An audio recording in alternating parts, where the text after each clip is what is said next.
வழக்காளிகளுடைய உண்மையை பாதுகாக்கிறவரான புனித அந்தோனியார்.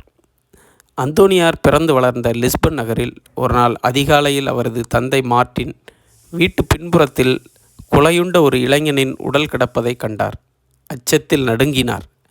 இச்செய்தியை அறிந்த காவலர்கள் மார்ட்டின் பிரபுவை கைது செய்து நீதிமன்றத்தில் ஒப்படைத்தனர். அந்தோனியாரின் தந்தை அந்தோனியார் தனக்கு உதவிக்கு வர வேண்டும் என ஆண்டவரிடம் வேண்டினார். அப்போது அந்தோனியார் இத்தாலியில் உள்ள ஆர்செலா என்ற ஊரின் மடத்தில் இருந்தார். தன் தகப்பனார் அநியாயமாய் குற்றம் சாட்டப்பட்டு சிறையில் அடைக்கப்பட்டிருக்கிறார் என தூதரால் கேள்விப்பட்டார். அவர் விடுதலை பெற வேண்டுமென்று இறைவனிடம் மன்றாடினார். மடத்து அதிபரிடம் உத்தரவு பெற்றுக்கொண்டு லிஸ்பனுக்கு புறப்பட்டார். இத்தாலிக்கும் போர்ச்சுகலுக்கும் அதிக தொலைவு இருந்தது. பயணம் சிரமமாய் இருந்திருக்கும். ஆனால் அவர் வெகு சில நொடிகளிலே அங்கு வந்து சேர்ந்து விட்டார். நேராக நீதிமன்றம் சென்றார்.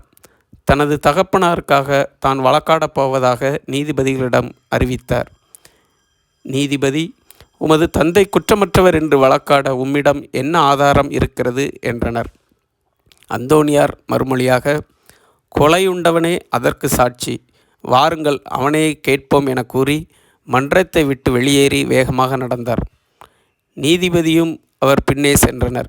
அந்தோனியார் கொலையுண்டவன் புதைக்கப்பட்டிருந்த கல்லறை அருகில் சென்று, ஓ இளைஞனே, கடவுள் நாமத்தால் உனக்கு கட்டளையிடுகிறேன், உன்னை கொன்றவர் மார்ட்டின் பிரபுவா, சொல் என அதிகாரத்தோடு கட்டளையிட்டார்.